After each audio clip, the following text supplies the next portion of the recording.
freshest and hottest kapamilya updates. At syempre, in kayo dahil kasama niyo po ako, ang inyong pinakabangang kabanding. Jump us po dahil super close tayo sa TST Connect.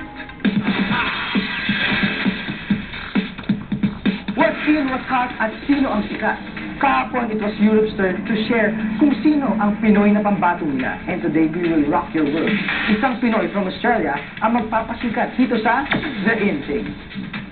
Well, to give you more clues, Miguel Alfonso Ramon Legarda, ang full name ng ating rock vocalist who was born in Manila pero lumaki in Sydney.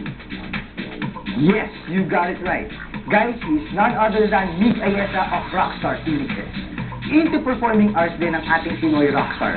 Mapa-theater arts man yan, television series, films, o kahit commercials.